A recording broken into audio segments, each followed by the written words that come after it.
Hello everyone, so I'm here today to do a video about Palestine for the Invisible Cities project.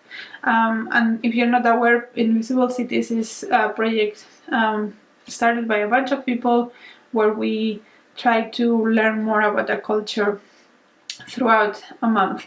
And for the month of September, Palestine and Chile were the chosen countries, so I'm going to make this about the books I read about Palestine and the foods I ate from Palestine.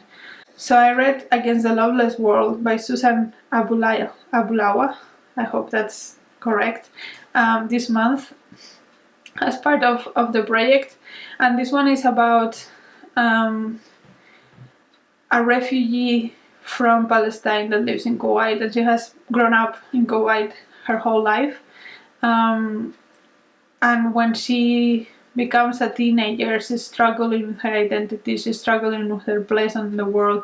Her family is always struggling for money and from getting a life for themselves. And so she decides to help them in a very rough way. So she kind of becomes a prostitute to be able to take her brother to university and support her mother with the rent and the food that they eat. And of course they are very grateful, they don't know where the money is coming from, but that has a lot of effects on her and her life.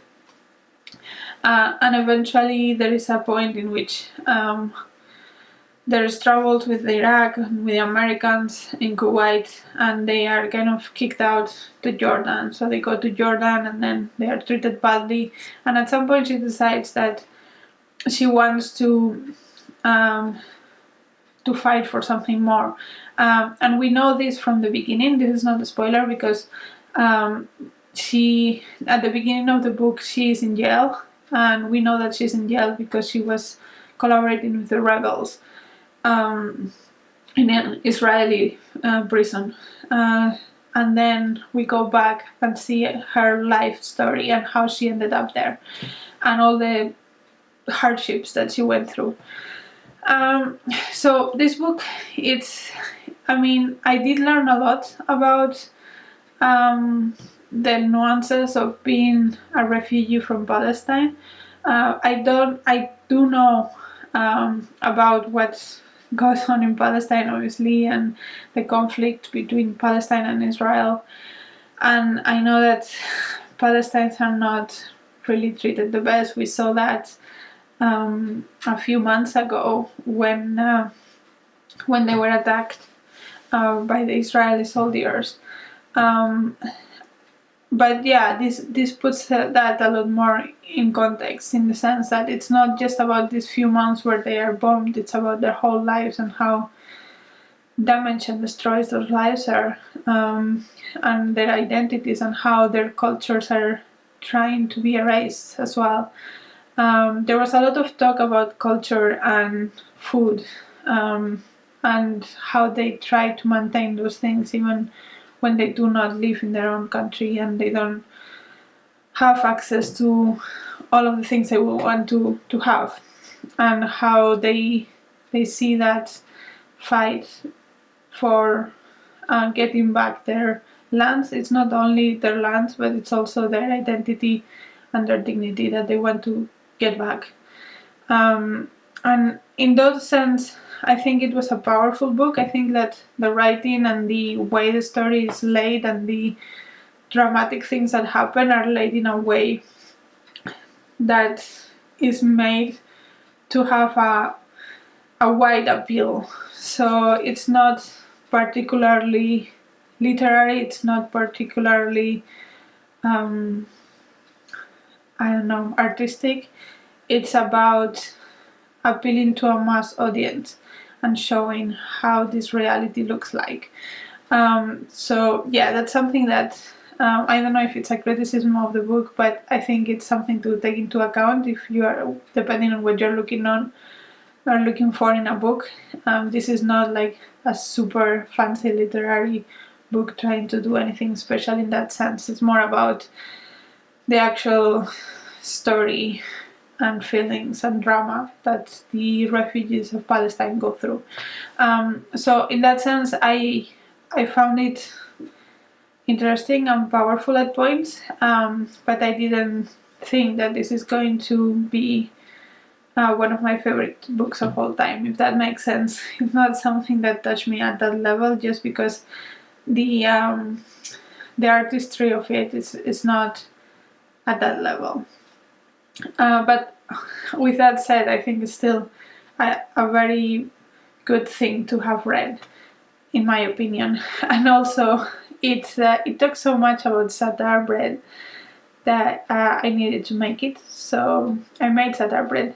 I know I already made that for the Invisible Cities before, I think for Lebanon, but it is a Middle Eastern thing in general, and yeah, there was so much talk about it and it tastes so good that I needed to make it. So that's what I made as food, Sardar Bread, and I put some salad and some olives with it because it's just too tasty to not do that.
I wanted to also talk about some other few things that I have read from Palestine that I think could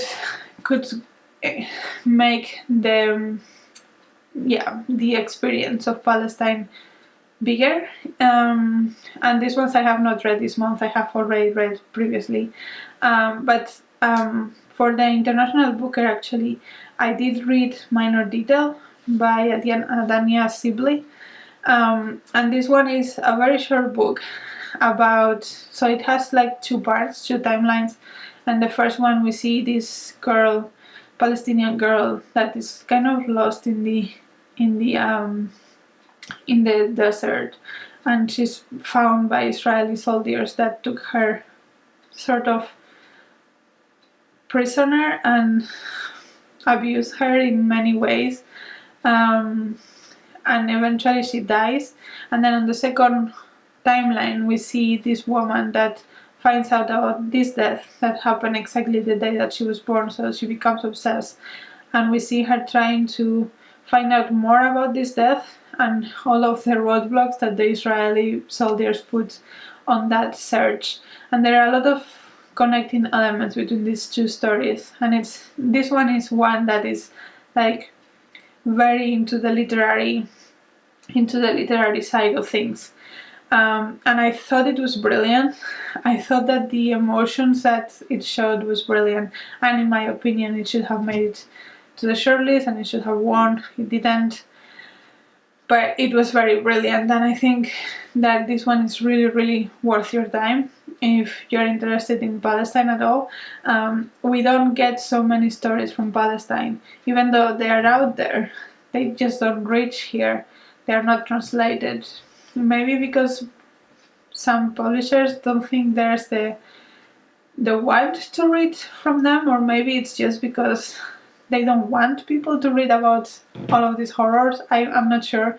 The thing is that not so many books from Palestine reached, and this one was one that reached, and so powerful. I think everyone should read. It's also very short, so everyone should read this one. And then another one I wanted to talk about is A Paragon by Colum McCann.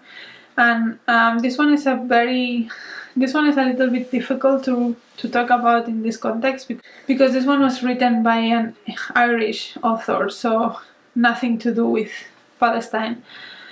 But it is about Palestine and Israel, so it follows these two men, that they are real men, that both, one from Israel, one from Palestine, and they both lost their daughters to the conflict when they were very young, when they were like around 10 years old or something. And it is, A Paragon is quite artistic, sometimes unnecessarily in my opinion. It's not one that I particularly enjoyed, but I know that a lot of people did. And yeah, it's an account of these two men's feelings and stories, and this is done with the consent of these two men. They told the story to Colum McCann because they thought that they couldn't tell the story themselves well enough to reach a public audience. So there's that, like, they are real stories and they're from these people. I know that there is also a non-fiction version of this that Colum McCann wrote before, in which it's just the accounts of these two people, and then in A Paragon he tried to make it like poetic and, I don't know, metaphysical or something, which I didn't appreciate particularly, but again, I know a lot of people appreciate, so maybe it's something that you want to check out. Yeah, so that's the premise of that. I actually have a review for this book up from last year, so I will put it up or down or somewhere. But I thought I would just mention it because it's something that does have that Palestinian topic in it, even though I didn't particularly enjoy. So yeah, those are the books that I can remember that I read from Palestine, that have something to do with Palestine. There is also one short story anthology collection thing that my library has on ebook that I was hoping to be able to read this month, but I don't think I'm going to because it's too much. And it's it's in Spanish, but it's called something like A Kingdom of Olives and Ash by Ayelet Waldman, and it's a collection of stories from different Palestinian authors about their experiences. And it's something I want to read, but again, it's something that I didn't have time right now to read, so I will pick that up in the future. I don't know if it's available in Spanish only or it's also in English and French. I don't know how many languages this is translated to. I have the copy I have access to is in Spanish, so that's that, and I cannot recommend it at this point because I have not read it, but it sounds really interesting, and it also sounds like a good way to find out more authors from Palestine that you might want to look into more. So I thought I would mention that too. So yeah, I mean, those are basically all of the things that I have from Palestine. I know it's a very troubled country, and it has been defined by those troubles for so long that sometimes it's also nice to look into the more mundane things, and that's something that actually Against the Loveless World kind of does at points, because there is of course all of the troubles and all of the facts and all of the hardships, but we also see them, as I said, eating Sardar in their kitchen and talking about going to school and the foods and the things that they enjoy doing, and that's something that I think it's important also to highlight, that Palestine is not just conflict. There is conflict because there are things that they want to preserve from their culture that are being attacked. And it's also cool to hear about those aspects of the culture that they want to preserve.